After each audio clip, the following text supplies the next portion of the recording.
God dwells in you. Oh Dios, tú nos hiciste a tu propia imagen y nos redimiste por Jesús tu Hijo. Mira en tu compasión a toda la familia humana, quita el odio y la elegancia que nos corrompen el corazón, derrumba las barreras que nos separan, únenos en vínculos de amor y actúa a través de nuestra lucha y confusión a fin de cumplir tus propósitos en la tierra, para que a su debido tiempo todas las naciones y razas te sirven en armonía alrededor de tu trono celestial. Por Jesucristo nuestro Señor. Amen. O God, you made us in your own image and redeemed us through Jesus, your Son.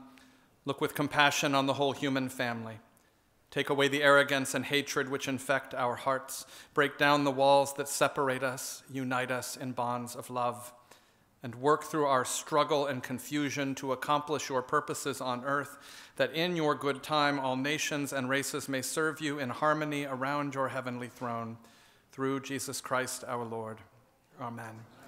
It's good to have you all here. I'll get back to that collect in just a moment. Want to welcome everyone. Everyone turn a wave to people who are online. Good to have you here streaming with us from around the country and around the world. If you're new and visiting us this morning, I want to let you know that over here we have a welcome table with and also an action table. We'll get to that in a second. But we have you can sign up and learn more about All Saints Church, and there's also a welcome center on the lawn. At all times, we put our faith into action here at All Saints Church.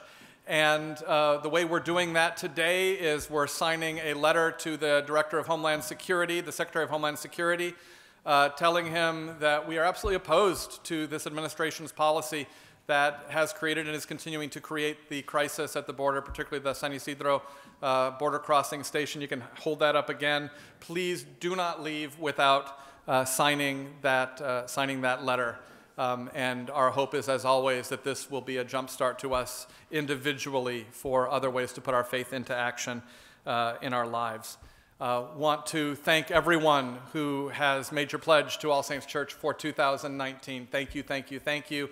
We need everyone to do this. We want to know that everyone is all in with what's going on here at All Saints Church. So if you haven't made your pledge yet, please get a pledge card. You can get one in the church. They have them there, and I need to be carrying a bunch with me at all times. And as always, just ask you to say your prayers and have the conversations you need to have. And then pledge what God puts on your heart, and I hope it's something that makes you giggle because it feels so good. So please do that. And if you are watching us online, you click on that little donate button. You can make a gift right now, and you can also, it'll take you to a pledge card online that you can fill out, and would love to have you, wherever you are, support the mission and ministry of All Saints Church, because you are part of All Saints Church wherever you are around the world. I'm thrilled to be here. I'm always thrilled to be here. We're doing these on the table forums once a quarter, and I always want to start with just kind of a brief introduction about what they are and where they came from. This is something I started doing when I was at the cathedral in St. Louis, and it's a recognition that what we do in Eucharist is not just a liturgical action, it's a way of life.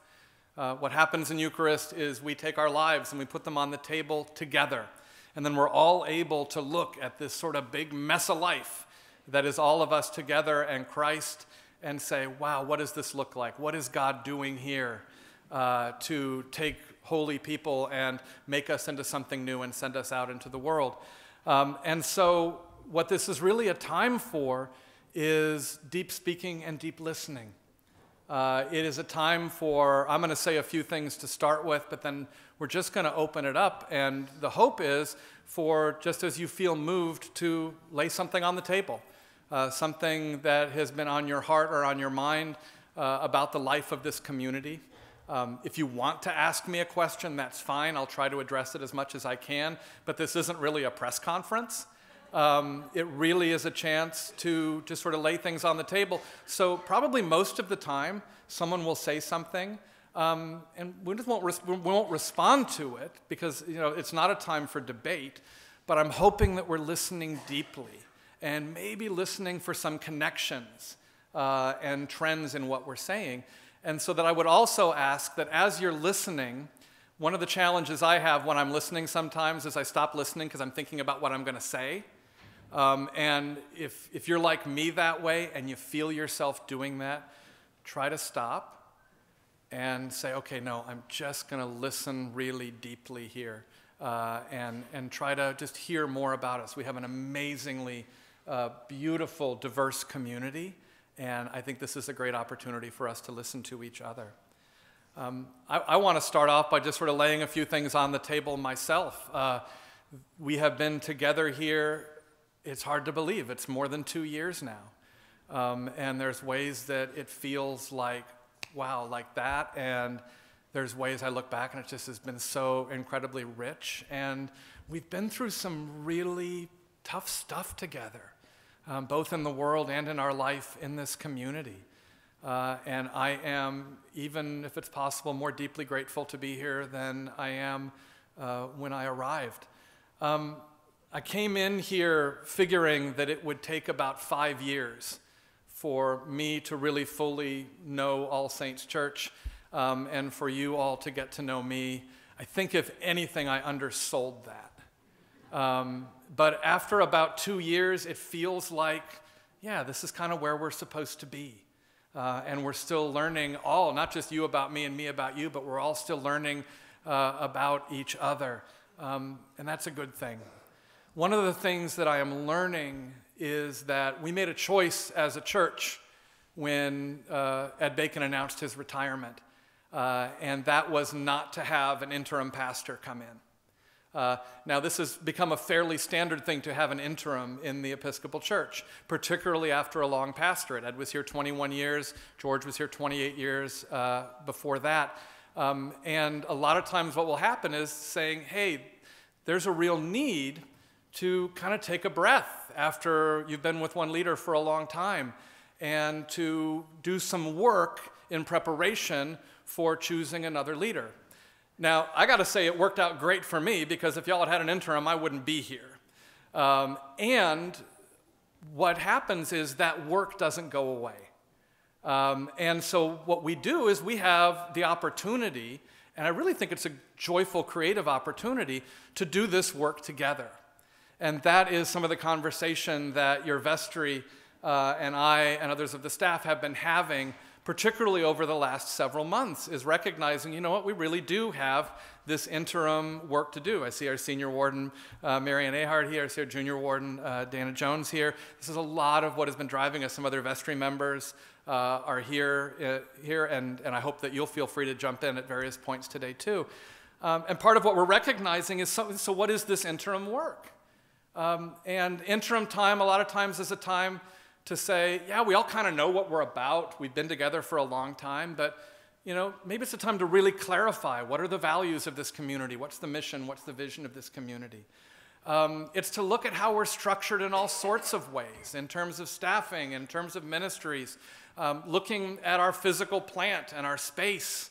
And are we structured, you know, we've been structured in a way that's obviously worked really well in the past. As we look at where we're being called in the future, well, what does it mean?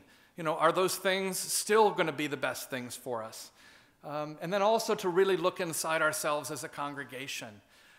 Do we know each other as well as we could?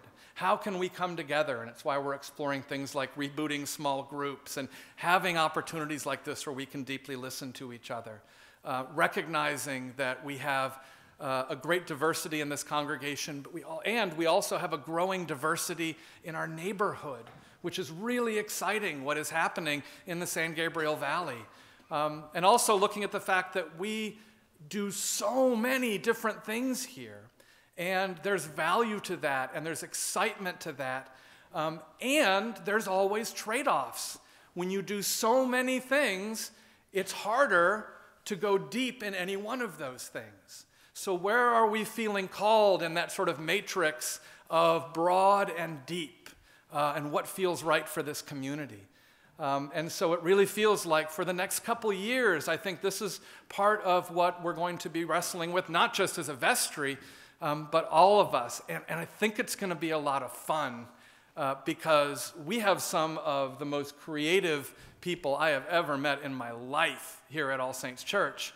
And I think it's just going to be 9 types of fun, letting loose these creative juices and really figuring out where God is calling us and how the Holy Spirit is moving in new ways in this community.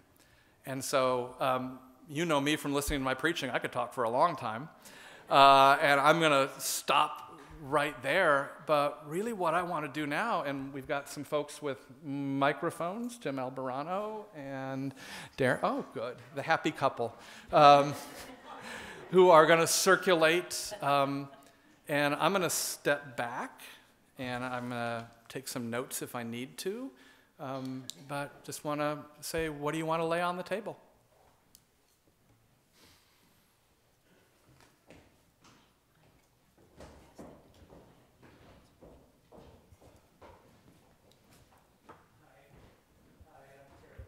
And thank you for doing that, saying your name. Thank you. I'm Terry Moore. My pronouns are he, him, and his. And there are a couple of things that come to my attention just recently. I come from a family of immigrants who are for the Workers' Party. We've been Democrats all our life. So when I come here and I hear the message, I feel so comfortable and affirmed. Well, 98% of the time. Sometimes I feel really challenged. But it's come to my attention that there have been some people who identify as Republicans who don't feel welcome here. We say, whoever you are and wherever you find yourself on your journey, faith, you are welcome here. But I think I need to do, and maybe some of the rest of us need to do some inner work about that. Do we really mean it? That's one thing. Thank you. The second thing is also having to do with inner work. I'm recently elected, I think, to the Racial Justice Advisory Board, and I see so much wonderful work and activism that's done there, but I feel called to do inner work, to look at myself to see how I might be complicit unintentionally to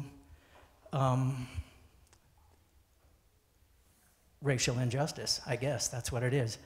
And I wonder if there are any others among us who look like me, who are willing to do that inner work, instead of what I see so often, which is self-congratulatory, aren't we the right ones doing the right thing? That's it. Thank you, Terry. Hello. Okay. My name is Kenyon Harbison, and thank you for the microphone. I want to speak to, it's a wonderful segue into what I want to speak about. And I appreciated a couple things in your sermon today. One was the idea of the stories we tell ourselves. Another was the idea of doing what's convenient versus what's inconvenient. And a third is when we hear things that are inconvenient, the first thing that happens is that it irritates us. So I hope that, that a few people are irritated and then begin to question. The idea that the Pasadena public schools are bad is a racist idea. It is an idea that is racist and that has immense purchase in this church still, that is unquestioned, that when people come here new, they are often told that the Pasadena public schools are bad. The history of why so many people in Pasadena, including at this church, have not sent their children to the Pasadena Public School District is glossed over. And I think that one of the best ways that we in this church could truly look both into our inner selves in terms of our hypocrisy, and also look at how we can make a large difference in our communities, is by not simply walking the walk or talking the talk on racial justice, but doing something that's inconvenient, which is sending our children to the Pasadena Public School District unless there's a special reason why we can't. And that includes high school. And it's something that has been on my mind, weighing on me increasingly over the past few months. My daughter is in 6th grade at Blair. She's very happy, doing wonderful there. My son is in first grade at San Rafael Elementary School. Those are both, that's the dual immersion Spanish-English program. There is nothing wrong with the Pasadena Public School District, aside from the fact that it's largely filled with brown people and poor people. And as a result of the fact that so many in our community send their children to private school, every time that happens, Pasadena Public School District loses money from the state. Every time somebody in West Pasadena, and I was the president of the West Pasadena Residents Association for 2 years, every time somebody in West Pasadena ports their child to La Cañada, because that's a good school district, Pasadena Unified School District loses money from the state. Every time somebody gets their child to kindergarten age and sells their house in Pasadena and moves to South Pasadena or La Cañada or San Marino. Kenyon, what you're saying is really important, and I want to have room for other people to talk. I will move along. Thanks. I just think that we need to ask those questions and ask them seriously, and it goes beyond having Brian McDonald come every once in a while. It has to do with a deep discussion about the legacy of racism in this city and how it goes on and remains unquestioned in this church. Thank you so much. Thank you. Who else?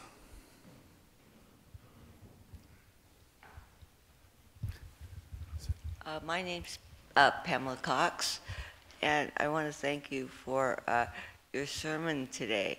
I need to do a lot of work on myself around this issue. I'm a lifelong leftist, and I have a lot of friends in the homeless community. I myself was homeless at one point.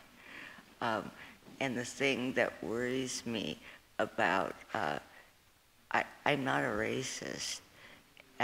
You know, at least I try not to be a racist. But as much as possible for a white person, and I work on it. And the thing that worries me is, you know, there are over 50,000 homeless people in Los Angeles. And I just don't know what to do about a lot more people coming to Los Angeles.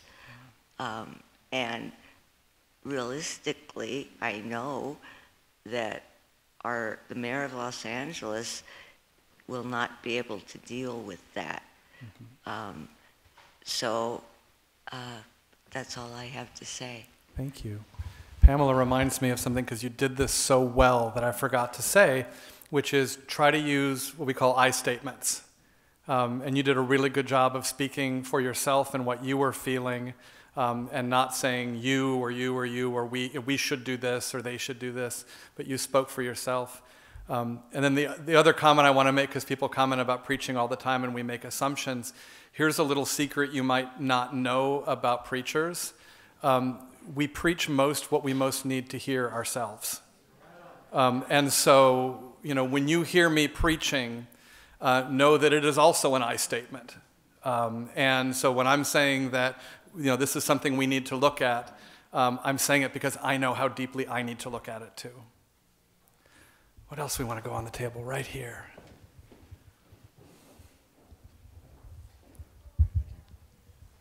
Morning. My name is John Fauber. I wanted to pass on 3 thoughts I'd had about my experience from the church. I have to say I haven't been attending much lately, and the call for the pledge prompted me to think more about it. But I wanted to share 3 experiences that I had that I think have supported me, that have come through the church. And so one was, about a year ago, my daughter was married here.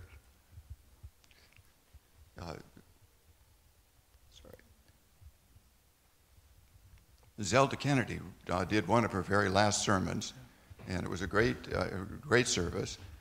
And when my daughter had come out as gay, Zelda had given her great support, which was invaluable.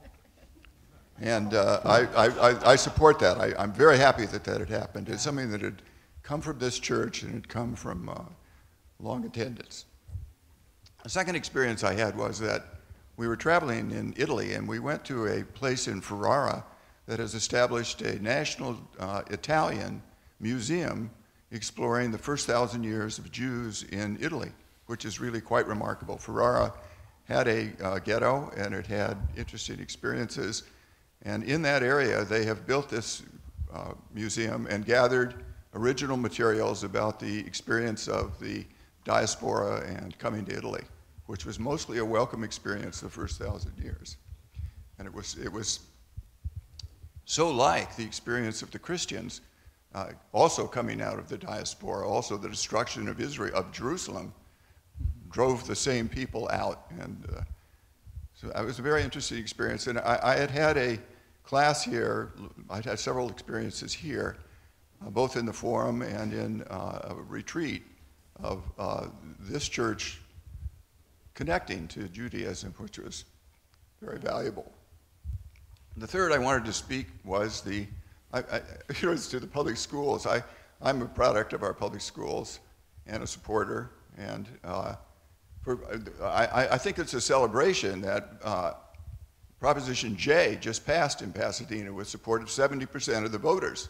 And after 50 years of resisting integration in these schools, the majority of these people of Pasadena voted to support with tax money, everyone contributing, whether the schools are on a spiral of death or coming back, whether they need help and we can help or not. And so I thought that that was something that this church had been a leader in education in Pasadena and in dealing with the integration issues and poverty in our schools. So something good has come out of that, and I celebrate that. Thank you. Over here, I want to make sure I'm not missing anybody. So no. My name is Norm Thomas. For the last 25 years of my professional career, I taught church renewal in seminaries. Let me tell you, this was a big challenge because most of my students were serving small, struggling churches that really were very ingrown. They really weren't very open to outsiders, and I was trying to teach them churches can go in another direction. Now, I think the churches they represented include 9 out of 10 churches in the United States. Mm-hmm. They really are there to serve their members. All Saints is different. We are the exception. We really proclaim, we believe in a gospel, in good news that needs to be shared beyond our membership with persons who may not have any church affiliation, but we're open to them. And we signaled that in certain ways when I came here. One was, of course, to stream our services and our forums to persons who live in other communities or are homebound, whatever. We also took the forum time from basically late September through the end of June to have programs that would attract persons who were not members of the church as well as those who were members of the parish. And I felt we developed let's call them a congregation of persons who were not members necessarily, though members attended also, but they wanted to hear the programs we had. I feel at the present time, to hold those people, we have to take a serious effort to keep this 10 o'clock, 10:15 to 11, as times that they can develop some consistency in coming or viewing. Mm-hmm. And I feel whenever we have programs that are specifically at this time just for members, we lessen their commitment to come on a regular basis. Now, we need to have these times together, but I think most of the time from late September to June is best used with programs that can attract not only members, but persons from outside the membership who are seekers. They represent more than half the U.S. population who may be believers but not belongers. Thank you. We have here and then Liza, and then over here. And then Becky. Yeah, go ahead. My name is Janet Cunningham, and my comment is really somewhat a follow-up of the sermon this morning. Those of you that were in the Central American Committee for many years, all while the atrocities were happening there, may be interested to know that Caresson and a regular group of physicians and nurses in this local area are going down to Tijuana every weekend to take care of people in the stadium. And they need supplies, but mostly they need translators and the presence of people that are interested to help support the group that's going down. So anybody that wants to refer, so Janet Cunningham, refer me names of physicians or nurses that want to go down regularly, let me know. Thank you. We've got starting to get the ball rolling, so please, I want to keep people sort of brief so we can, there was over here, I'd say, oh, Liza. Did I say, yeah, Liza, and then here, and then here. Hi, I'm Liza Billington. I wanted to thank you and commend you, Mike, for using the word environmentally in your sermon, and perhaps challenge you to use it more. I'm on the Climate Change Task Force, and from my perspective, it's a group that's floundering because I don't see a lot of energy. I mean, as you said, we do so many things. How do we do anything well? And I think the climate change issue is arguably the most important thing we can do, because the climate affects everyone regardless of race and economics, and the people with the most resources suffer the least and suffer the last, because the people with the least resources can't make themselves comfortable while the world is, burning up. So anyway, I just wanted to put that out there. Thank you so much, Liza. So we had here and then two over here. Hi, my name is Carol Heckman, and before I say what I want to say, I want to establish source credibility. I know when you render an opinion, the first thing they try to do if you're in a court of law is to find it credible or not. And so just saying that is, I've been coming to this church since 1979, when I was a student at Fuller Seminary in the graduate school psychology program with Sally Howard. We knew each other then. I knew George Regas. I've been through Ed Bacon, and now Mike. I met my husband here. I've raised my 2 children here. I've served on numerous committees. Having said that I think I have a finger of the pulse of what All Saints is about and what has been about over a number of rectors. What is deeply important is all the work that All Saints does on a compassionate action level. But what I feel has been missed over, not just because of this church, but because of Christianity, is that Christianity has a deep roots in contemplation. And it's been lost because of the Reformation and the development of science. And hold the microphone a little closer. Yeah, and Thanks. people don't know necessarily what contemplation is. They don't know, but it's, when the gentleman said inner work, it's truly how do we find our heart in the heart of God by tuning out all the activity and being quiet and still. It doesn't guarantee anything, but at least it gives the platform for God to give us a chance to dwell deeply in our hearts. And I think that All Saints Church is so committed to action, but I think it needs to be rooted in contemplation. And we have a number of ministries here that are geared towards that. A new one is centering prayer. What's that? It sounds good, I pray. But it's a different form of prayer. It's a form of meditation prayer, but it's deeply rooted in Christianity. So I really we have an action table here.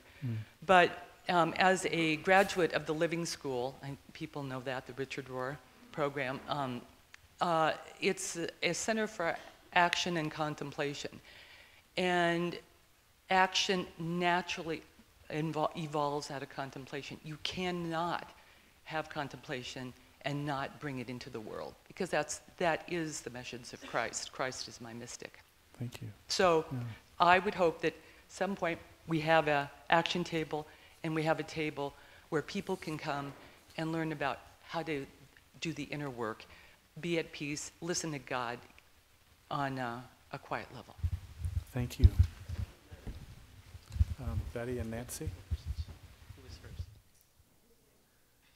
You don't want to thumb wrestle for it? All right. Okay. I'm Nancy Mackey, and what I have to say seems really small potatoes after all these deep questions and comments, but I would like to be able to contemplate and meditate and be ready for worship earlier than some people in the congregation who are talking about, the bank accounts.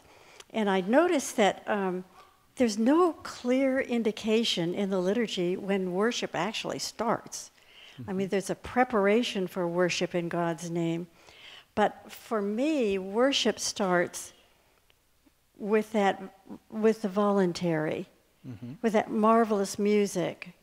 And I don't know if it would be appropriate, or somebody could think of some clue after the prayer of meditation to mention that the worship starts with that organ music, or to maybe just start winding up conversations, just to let us know that because there's no real clear indication when worship really starts into, to shut our mouths. Okay. So, okay. Nancy, thank you for laying that on the table. Betty. Hi, my name is Betty Cole, and I sing in the choir, and I've been here a long time, and lead the Monday night meditation group. One of the things that I think I feel strongly that I could add, and that might answer some other needs for other people, is that another way in which meditation can be helpful is for discernment, for group discernment, for knowledge of oneself, and being able to look at, for example, even like the issues of racial attitudes and whiteness sort of posing as, for ourselves, for myself, kind of neutrality or normalcy, something of that sort. Same thing with gender identity. All of those things are things I think is easier to handle and explore if you're rooted in a knowledge of yourself that's broader than the persona that feels so intimately attacked when someone challenges you. And so I would love to see that connection, perhaps in a new forum. I'm retired now, so I can do that. That could function that way and connect the activist and contemplative. And the other thing is, it would be helpful to me. I was so grateful to hear you talk about something that's happening with Tijuana and so forth. And because I feel like for a lot of us, there's what the staff does, and then there's what the small group does, but there's not a go-to point on the staff, or that's known to exist, that coordinates things, that can act as a clearinghouse of, if you're concerned about this, here's some people you could connect with. Okay, thank you, Betty. I think over here, we got two over here, and then I think we're going to have to wrap up because we just got a few more minutes. So if you could be brief, but remember to introduce yourself. Hi, I'm Barbara Beckham, and I just would like to thank the church for the presentation that the youth did last Sunday. I thought it was beyond amazing. I was so proud of Jenny. I was so grateful that she said that she had a vision. She talked to you. You said, how can I make that happen? And I thought that those young people were just magnificent. I am also concerned that we don't have enough priests on staff, and I feel badly for the three of you, and Antonio part-time. I think we're seriously understaffed, and I look forward to that being resolved. That will take one thing, and it's giving. It really, that's what is the determinant of that, is giving.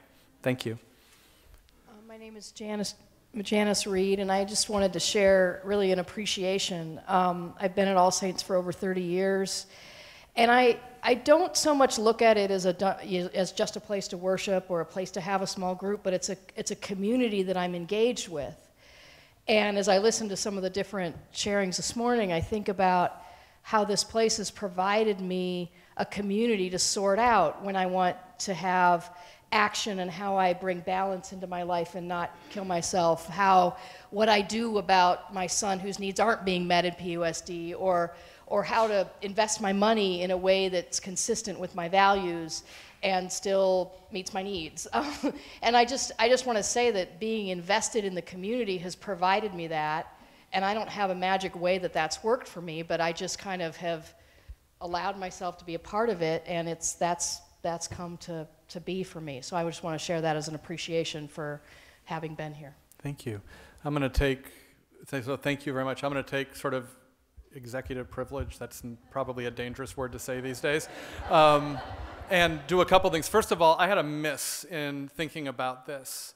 And part of what we're trying to do here is recognize that leadership here is a team. It's not just the rector or the rector and the staff. It's the vestry also.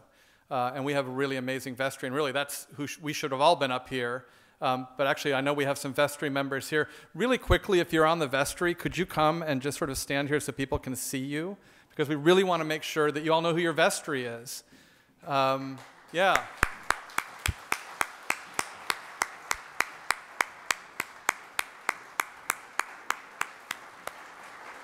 So this is a smattering of your vestry. Your vestry, a smattering, a more deeply faithful, harder working vestry I could not imagine than the ones that we have. And they take their joy and opportunity and responsibility seriously. Of every time we gather, it's an on-the-table experience. It's bringing what is going on in this community and laying it on the vestry table and figuring out what does God have in store for us. And so, and we got a lot of work to do in front of us. It's a lot of creative work, and you just need to know you're in good hands.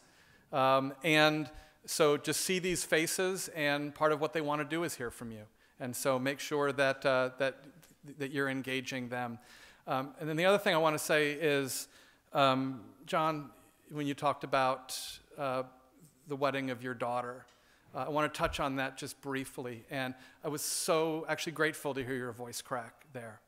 And I just want to talk a little bit about grief. And first of all, there's not a lot of places in our world where we feel safe to grieve. The first thing we do when we start to cry, and I almost saw you do it there, is you apologized. We apologize for tears. We need to stop doing that. Tears are a part of what makes us human. We have grief in our life. There's a lot we're grieving right now. We're grieving Zelda's death still. Zelda was an amazingly important part of our lives individually and communally. And it has nothing to do with how much we love Sally or anybody else, which we do. It's that grief is hard, and then grief touches all the other places in our lives where we're grieving, and we just feel it. And you can't grieve or stop grieving on anyone else's timetable. And what we do is we love each other through it. And we try to make sure we don't get stuck there, but we also try to make sure we're not just jamming those feelings down so that other people feel comfortable. And so we're coming up on a year of this loss that has been really hard for us and that is keyed into these other losses. Is it the 27th? The 29th, I'm sorry. Saturday the 29th, we're going to keep the chapel open from noon until 8 p.m. And it's just going to be a space for people to come. That'll be the one-year anniversary of Zelda's death. It'll just be a space for us to come and be together. But I mean, the main thing I just wanted to say is, can we just acknowledge that there's a lot that's joyful in our lives right now, and there's a lot that's hard, and that this is a safe place to laugh, and that this is a safe place to cry. And what will get us through it is God and God through each other. And just to say, I look around this community, and I am just deeply, deeply grateful for all of you and for God's presence in this place. We're going to draw this to a close, encourage you to come back next week to the forum. We're going to have some really good people here to help us sort through the stuff that is happening at the border and answer some of these questions about, well, what can we do personally? And so please keep coming back. And God bless you all. Thank you.